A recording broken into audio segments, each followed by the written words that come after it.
Ooh, what up, though? It is another Tuesday. This is Knockouts and Three Counts, and man, do we got a show for you tonight. Before this man gets added at Karate Combat Kickback 2, we've got the return of our guy, the heavyweight champ, Smilin Sam Alvey, talking about all things Karate Combat. But before I get to that, I got to tell you about our sponsors. You know how we roll out here.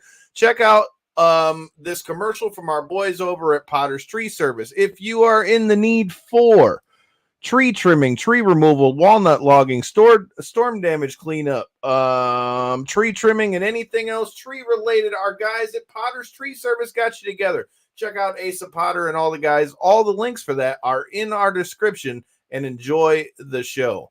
Check out all their info and tell them Knockouts and Three Counts sent you.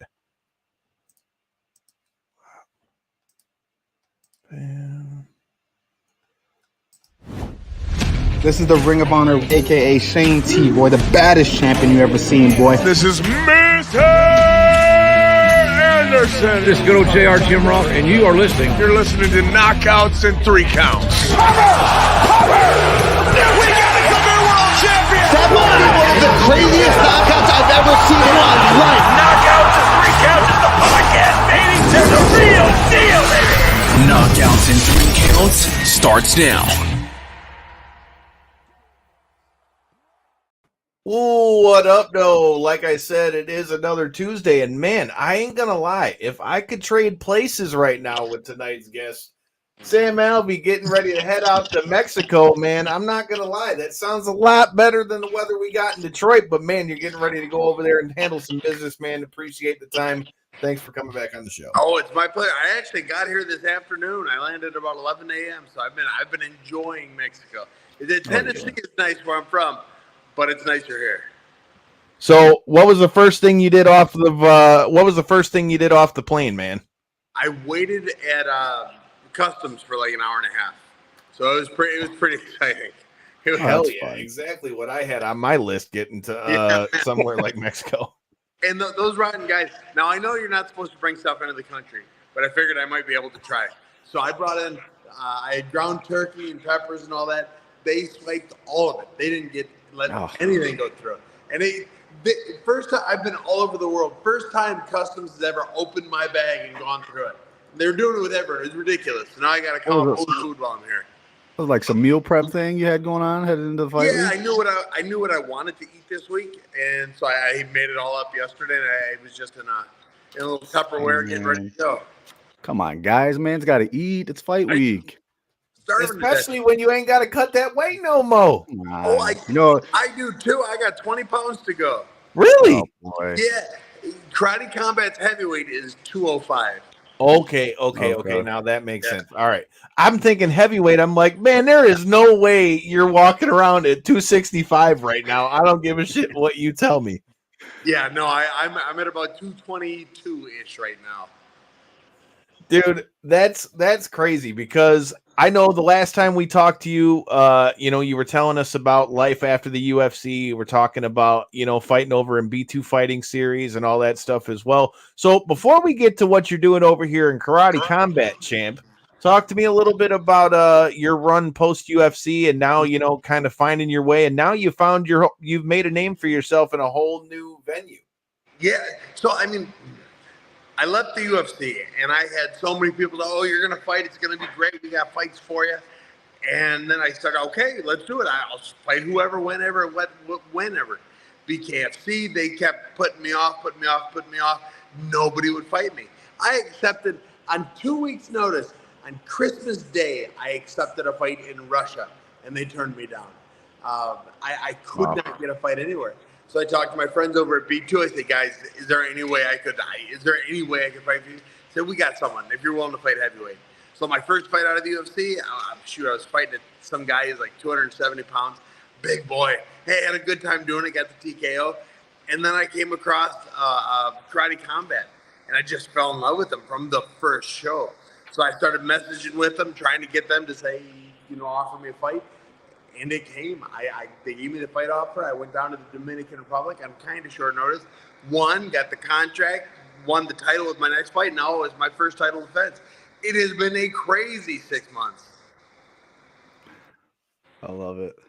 I got some karate combat highlights on right now. It's very unique, but very what how do we say? It's almost like a homage to the sport, It is. of martial arts. It is. It is so much faster paced than UFC or MMA in general. It's faster paced than boxing. Now, I love wrestling. I love jiu-jitsu and all that. But anyone that tells you it's not the boring part of the fight is full of talk. When the fight hits the ground, everyone's like, okay. I mean, there's some cool stuff that can happen, but it doesn't. And the threat of the takedown keeps the fighters from really opening up. In karate combat, just took that away. Say, all right, you can't double leg anyone. And now it's all, if you're going to get someone down, it's going to be a big throw. It's going to be a big squeeze. It's going to be an intense move. And so everybody gets to open up. They get to spin. They get to kick. They get to jump. And they get to play with the pit. I felt, before I was a member of Karate Combat's roster, I fell in love with the sport. I have not missed one since, it's been more than a year now. So talk to me a little bit about that, dude. That is something that's really interesting to me too, is that like the difference in the rule sets. Like, was there any big change for you there when it comes to, hey, you can't fight on the ground like that, but that's something that you utilized really well, even in the title fight, and being able to land damage when you had him up against the wall, almost in like the mount position like that. So what are the biggest differences you've had in the striking game over there in Karate Combat? I haven't had to worry about sprawling. That's really the big one. I've been able to walk forwards as much as I wanted to in the UFC. I've got good hands and slow feet. I should be the guy that's walking forwards, but with the threat of that shot, the threat of jiu-jitsu being there, I've always been the counter striker, backing up, keeping my foot against the cage. Now with that pit, I do not want my foot against that cage. Now if I fall over on that cage, it's where TKOs happen real quickly. Dude, and that's something that's so interesting too. So like, obviously with you guys having the pit, it's obviously different than fighting in a cage or fighting in a ring, and how you have the element of the pit. Do you think for somebody like you that's coming over from MMA that that's something that maybe you can utilize that maybe not everybody is really used to, because you're used to fighting in a cage, where it seems like some of these guys are so just straight karate based or stand up based, to where when you're getting them in positions like that, where you're able to utilize the wall and use those shots where you're there, do you think that that's something that you're going to be able to continue to exploit? This pit, the Karate Combat, it is a cheat code for Smilin Sam. This is like the rule set for Karate Combat was designed for me to have that title for as long as I wanted. People will figure it out. People will learn that pit as well as I have already, but they haven't yet. And I'm going to keep taking advantage of it. I'm going to play with it. I'm going to get better with it. I'm going to invent more stuff with that pit. It is the 45-degree slant is just where I am now home more than ever before. Well, dude, now that you're in Karate Combat, you've had the couple fights, you got, now you're the champ. I mean, talk to me a little bit about the growing roster there too, because one thing that really sticks out to me with Karate Combat that's been cool is like the venues that they're choosing, number one, are really cool, because they're really different than anything else you've ever really seen in fighting wise. And I mean, we just had Ben Henderson and Anthony Pettis freaking fight again, which again, being like the old head as I am as far as MMA goes, you could have them fight 100 times and I'd be cool with it. But I'm just saying. I know, right? Oh man, Karate Combat. I say it was when they signed to me, they started exploding. They've been around since about 2016, but when they signed me, they said, "All right, we are going to compete with every other organization out there. We are going to be the next up and coming sport," and it is so much fun. The striking is so much cleaner than bare knuckle boxing.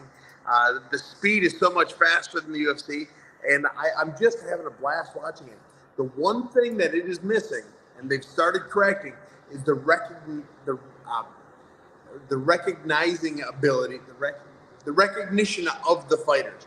It is such a new sport that there'll be a fight card, you'll know the main event, maybe the co-main event, but then you start losing track because it's a newer sport. When they're bringing in the Anthony Pettises, the Smilin Sams, the guy I'm fighting, Antonio Arroyo, who is a UFC vet. They're bringing in these names that people will be able to recognize and tune in to watch because of it. And so Karate Combat is making all of the right moves, and I'm so happy to be part of it. Not only part of it, leading the way. No, I'll tell you what, I got some stuff on. I'm just watching the production of it all. It's very, very unique. I don't know where the Pettis and Henderson fight was held, but it looks like it's on a damn spaceship. Yeah. Yes. It was in a warehouse in downtown Las Vegas. I mean, it was awesome. it was like the least impressive place I've ever actually fought. It was nice. It was comfortable. We had big warm-up rooms, but there's nothing special about it. And then you see it on TV, and they've got the you're on the moon, you're on an asteroid, you're on they've had cards where they're on Coruscant before. They've had cards where they're on the moon. It is so cool, the production value they put into it. It's really, it is one of the next steps. That is where they are leading the way. They are leading every other organization by making it look as nice as they are. It almost gives it like an underground feel, the way the pit Totally, is dude. And you know what I mean? It's freaking cool. We're fighting at eye level. I mean, there's not a seat in the house. I love fighting in a cage, but it has always been hard to watch a fight in a cage. And everybody does it. When you go to a cage fight, everybody looks up at the monitor. Yeah. That's where they watch the fight. Rings have been easier to watch because there's less obstruction. And then the pit there is nothing in front of you. It's just me and then the people that are fighting. It is so much fun.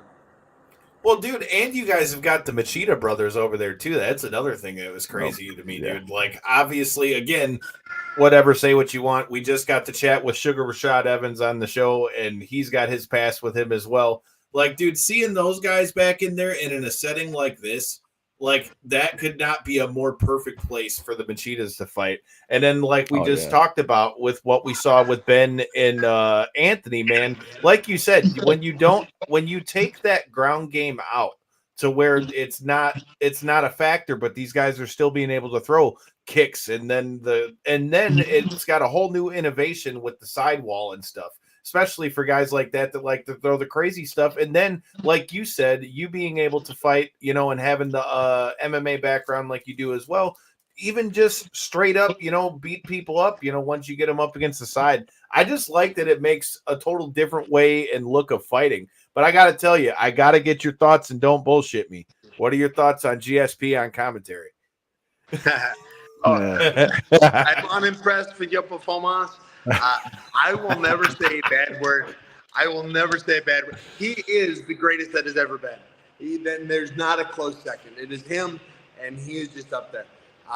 And that he can commentate in English, being his second language as well as he does, is just, I absolutely adore him.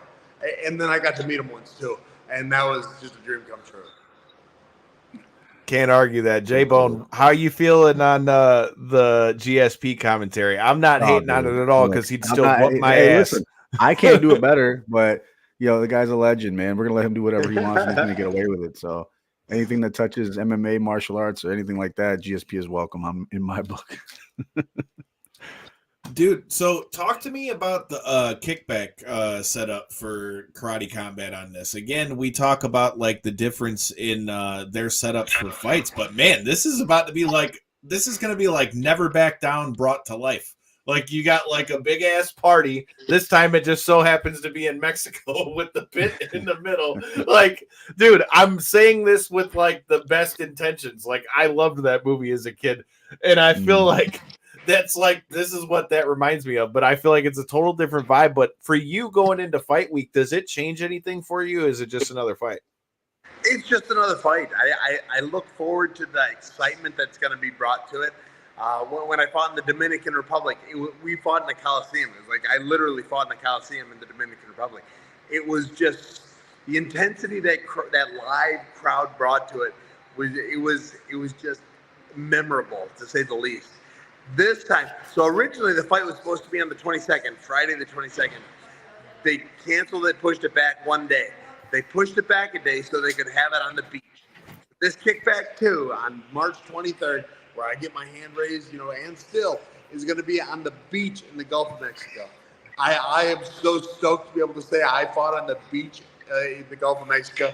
They're just making dreams come true.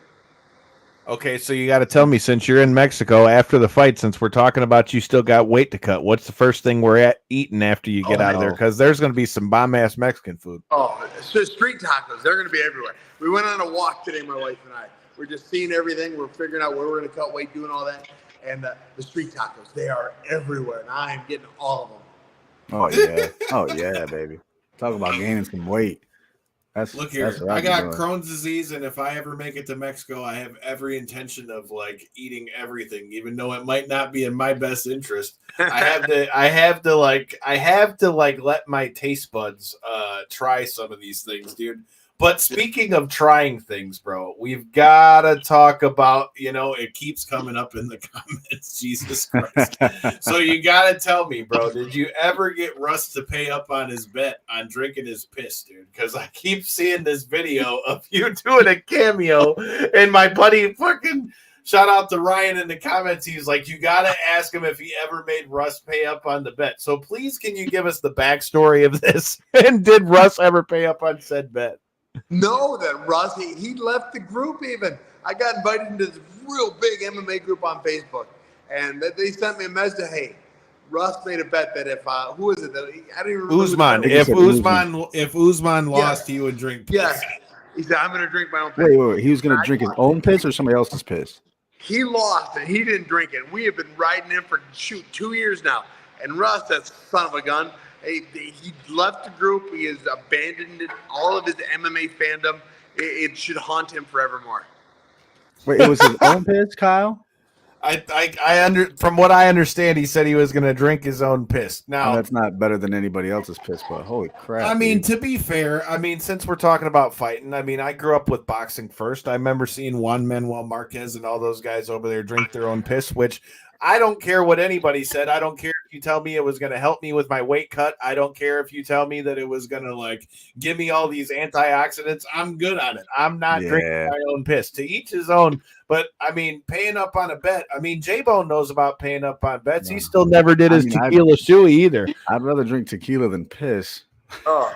But you didn't pay up on the shoey either. Joel Bateman's been waiting for 2 years for you to pay up. We're going to get it. I ain't worried about it. Yeah, he's full of shit. Hey, yo, what up, Cody, in the comments, man? But another thing I wanted to talk to you about, what did winning the Karate Combat Heavyweight Championship mean for you? Because, to have, like you said, to be getting out of the UFC like that and then have your fight for B2 and then come into the promotion and then now you're back on the championship trail, does that give you a mindset of kind of a vindication of sorts where you look at the UFC or anywhere else you fought look, I can still do this?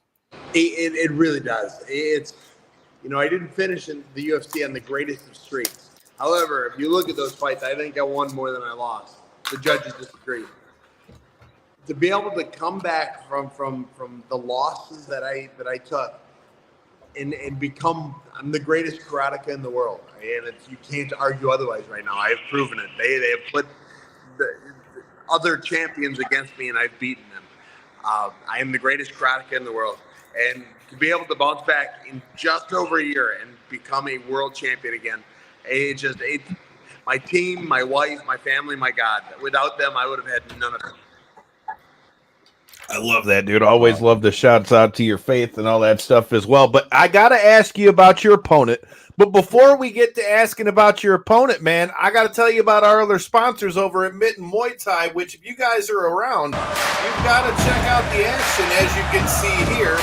Because, dude, May 3rd, it's going down at the Imperial House. Somebody's getting knocked the fuck out. Get your tickets now. Make sure you check this out. If you're a fan of Karate Combat, which if you're watching this, I'm sure you enjoy the kicking of people's heads and fisticuffs and all those things, make sure you check that out. The Imperial House, May 3rd. And hey, they're going to let me be on commentary again, so you never know what the hell is going to happen on the mic with that said, dude. GSP is going to be listening. You better do it. Yeah. I'm with it, man. Let's go. I want all the shots, Speaking of critiquing you.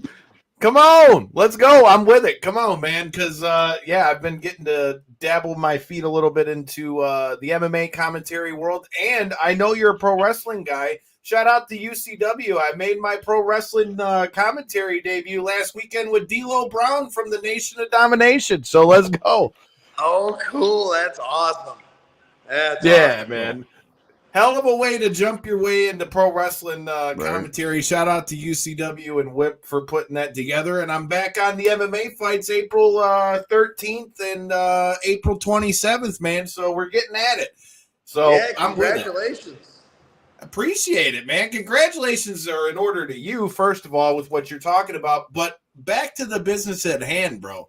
We got to talk a little bit about your opponent, man. Talk to me about Mr. Arroyo. What are your thoughts on this matchup, and how does Smilin Sam stack up?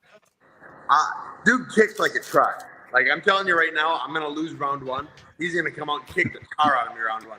I'm going to figure him out by round two, and it's going to be all good. But don't bet on a first round knockout. He kicks and he kicks and he kicks, and they come from every angle. He is primarily orthodox, but he does just as well southpaw. He's just a guy that was built for this sport, and I get to show him I'm built for it more. It's going to be kicking versus punching. People complained about me. My last fight, I didn't kick once. I'm going to change it this time. I've been working on some stuff. Tornado kick Sam is what they're going to call me at the end of this fight. But for now, I mean, the basic game plan is I got to hit him in mid-tick. I love it. You're talking tornado kicks. I mean, you can always do the old bounce off the side of the pit there, hit him with a missile drop kick, bro. I'm telling you, it's guaranteed. I think it'd work. I think it would. I think it is destined to happen. That's one way to utilize the pit, huh? I just saw a video that speaking of UFC and UFC Fight Pass, dude, I just saw a clip that they posted from the other day where I forgot who it was that was fighting Butterbean, but he took a running jump drop kick like fucking 2 or 3 times in a row. So, I mean, if it worked for him and he armbarred Butterbean, it might just help you keep that heavyweight title, bro. I'm just trying to help you out. I'm going to remember that. I'm going to go Google that. I'm going to watch it. I'm going to study it. I got like 4 days to figure it out, and it'll happen. Hell yeah. I love it. Well, with that being said, dude, you know, we also talked about how we know that you're a little bit of a wrestling fan, so you got to tell me, bro, have you been keeping up with the road to WrestleMania and the return to The Rock and all that good stuff, man? Yeah, it's time for the story to end. It is time for the story to end. Cody Rhodes has got this. I love The Rock. He's fantastic on that microphone. Especially, they tried to make him a face. They tried to make him a hero. It just didn't take. They put him hard heel, and he is just owning it. He is so good with that heel. So I've been loving it. I can't wait to see it. I like what they're doing with the tag team match on the first night. And then the second night is, the main event. And I'm so excited to watch it. I love WrestleMania. I love The Rock. And I'm interested in seeing how he performs. I hope he doesn't get hurt because he is getting older. You're not kidding, and everybody was busting his balls because he was blew up when he first came back. But with that said, man, you talk about that tag match on night one, so you got to tell me, do you think Cody and Seth are going to get it done, or are we getting bloodline rules on night two? We're going to get bloodline rules. They're going to lose the tag match. If they lose the tag match, the stakes are so much higher. Especially, Rock is an owner. Rock can decide if Cody ever gets the title shot again, and it's good. They're going to lose the tag match, but he's going to come in bruised and battered and put an end to the story. I'm with it, dude. I think that we've been talking about this for a while, but with the way that they're setting up this tag match, I'm not going to hold you up. Part of me just feels like Cody and them got to lose night one, because otherwise you wouldn't have threatened the whole bloodline rules thing. But it's like, if they're going to lose, it's how do they lose? Yeah. Because my whole thing is, I feel like somehow Seth's got to lose, even though it sucks because he's the world champion, or maybe Seth cost Cody in the first place. Who knows? But I don't know, man. I feel like we could definitely see a change from Seth Rollins, because even though I think the fans love the song and all that stuff, I think at this point, we can all agree in this window, J-Bone, you're more than welcome to give your thoughts too, but I feel like Seth Rollins is such a better heel, bro. And I feel like it's just going to make it all the better when Cody tries to win on night two. Sad part of it is I'm still not convinced that he's going to win, though. Yeah, I'm not. But no, Kyle, I mean, we've been fantasy booking this thing for weeks, but we're forgetting somebody in this whole equation. Seth's opponent at WrestleMania for the world title. We're forgetting about Drew McIntyre. There's no reason Drew would have no reason to mess with Seth in this match, right? So maybe he's the one that causes the whole breakdown, and we get the bloodline rules the next night. It would add a bit of a layer to that world title match, so it's all kind of coming together. But that's just fantasy booking. I don't know. The cool thing is we don't know, right? The bloodline has been such a force in WWE for so long. and they've pissed a lot of people off in the WWE, you know, the wrestlers. I could see Bloodline Rules and a lot of people from that roster coming out to defend Cody as he has the match. Sure. And I think that would just be amazing to see. Yeah. That would be I'd be going back to the old WWF days, man, when the face wins and everybody comes out. Remember when they put Luger on the shoulders when he beat Yokozuna by like a count out at SummerSlam? It was like ridiculous. Yeah. But like, especially with, remember how Dusty went out when he won that match and never really got the title. If you remember, if you look at the picture, you got Dusty up on the corner, you know, lifting the title and all this, and they had the big grand thing for him going out of Madison Square Garden. So I could totally see that. But my whole thing is this: if we're going to do Bloodline Rules and we're saying that that's what's going to happen on night 2, I want to see I mean, I understand they said Afa has been sick and been dealing with some stuff, but as many of them that you can get out there. I want Afa and Sika out there. I want fucking Rikishi out there. Like, especially with the Usos fighting in the show too. I want all them motherfuckers out there. Like, I feel like the more of them, the better. And I feel like with the whole Bloodline vibe of it, I just feel like that would make it even cooler. Plus, I mean, look, I know you've had to pick up on this too, Sam, but dude, I feel like there's a little dissension between The Rock and Roman when you really look at it. And I feel like even though he's saying, I acknowledge you and all this shit. I couldn't believe he said it. See? Yeah, I couldn't either. I couldn't believe it. It's just not, I mean, in The Rock's movies, he's not allowed to lose a fight. In The Rock's movies, he and Vin Diesel have to be equal going into the decision. And for him to come out and say, yeah, you're it. Oh, I couldn't believe it. And did you peep like the little stuff, how he didn't hold up the one finger? He had like, his was like this. And then even when he did it, like you can see Paul Heyman like cringing in the background. Like he feels like some shit's going to happen. I mean, bro, I feel like that Bloodline Rules, I feel like you're going to have everybody out there. And I can see a scenario where Roman tries to win like he always does. And then Solo or whoever tries to go in and The Rock stops him or whatever the fuck. And then Cody ends up beating him. But I'm just saying, I feel like somehow or another, the whole Bloodline thing has got to play in here. I tell you, either way, there's so much good stuff there. I'm really looking on the low-key end of it, man. I feel like that match between the Usos. Who the fuck would ever thought that they were going to fight each other? And then we're getting that at WrestleMania. They said that's only the third time you've ever had two brothers fight each other at WrestleMania. Oh, who are the other two? You had Brett and Owen, and then you had the Hardy brothers fought each other at 25. Really? Oh, yeah, I wouldn't have guessed. And both bangers. Okay. So you know they've been planning this since they're like 5 years old, right? So you know this is going to be a good one. Yeah. You know it's going to be a good match. Well, dude, down to the fact they're doing the yeet versus no yeet shit and all that too, man. Yeah. Yeah, that's gonna be great. Royal Rumble is my favorite event of the year, as is most people. This WrestleMania is boiling up to be real. I mean, 2 nights. I've never looked forward to 2 nights before. I look forward to both nights now. I'm gonna watch both nights. And I'm just going to throw this out there. Look, I'm not trying to put any bad juju on this, but being the last time that we were in a city like Philly for WrestleMania was when New York happened, and we got fucking poured on. And that was when it was still 8 hours long. So the fact that it's 2 nights too, I love that too, because night, wasn't it? Yes, it was 8 hours. I was in a suit. We got fucking poured on. Rhonda and Becky and them were in the main event and didn't even get in the ring till like midnight and shit. It was it was a long ass day. So I love the fact that it's a 2-day show. It's going to be sweet. And dude, I got to get your thoughts on this. Did you see Shayna Baszler is going to be in Bloodsport? No, I didn't. Yes, dude. I didn't know they were remaking Bloodsport.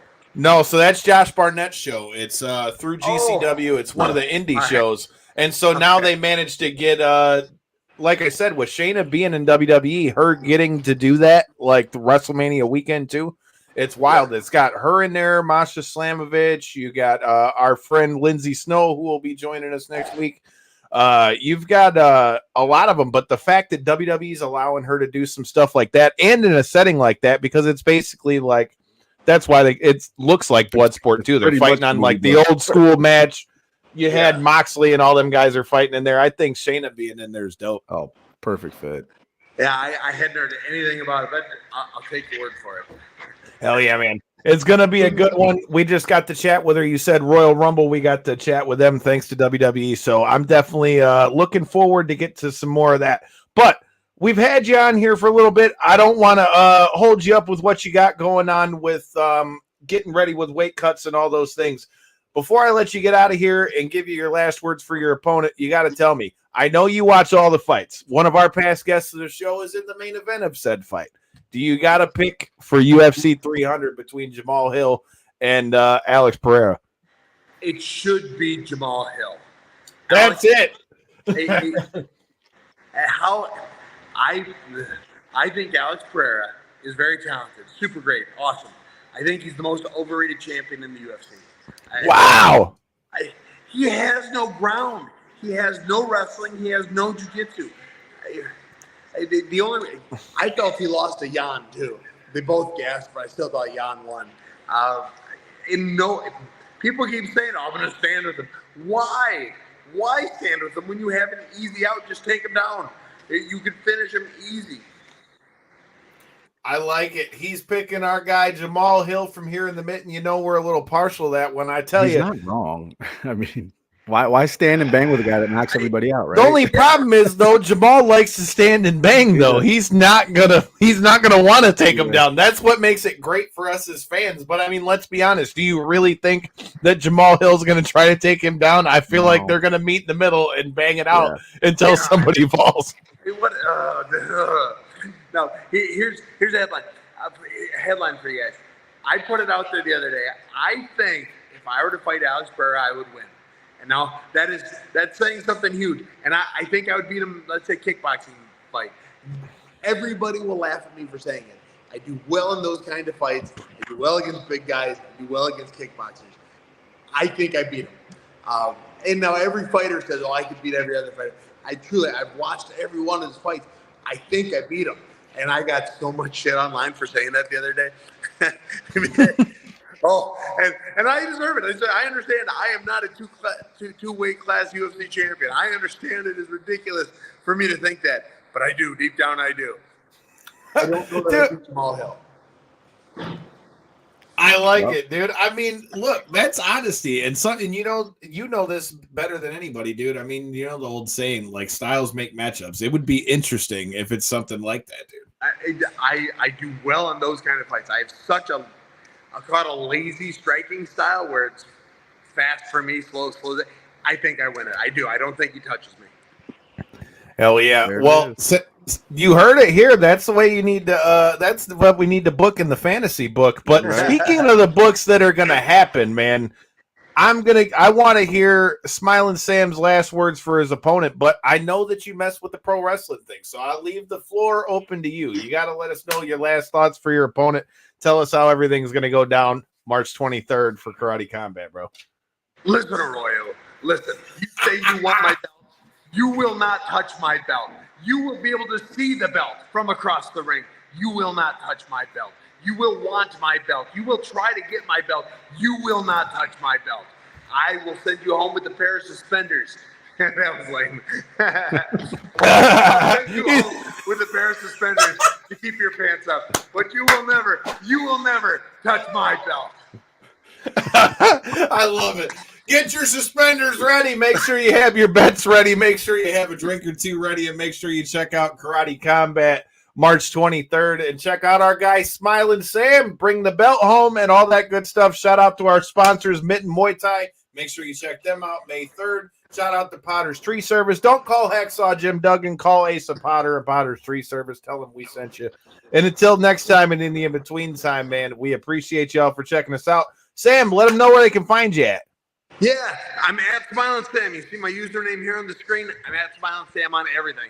Follow me on YouTube. That's the one I'm growing right now, and I'm having a lot of fun with it. Hell yeah. I was going to say, man, I've been checking out the YouTube. Make sure you check out his YouTube. Make sure if you're new here, make sure you hit that. We already got comments about the suspenders. Now he has to wear suspenders to the fucking pit. That's what I'm talking about. That's what I'm talking about. If you wear suspenders to the pit, all I gotta say is please just shut out knockouts and 3 counts. All the more reason that you gotta check out Karate Combat March 23rd. I need to be in Mexico, Until next time in Indian between time, hit that button. Peace.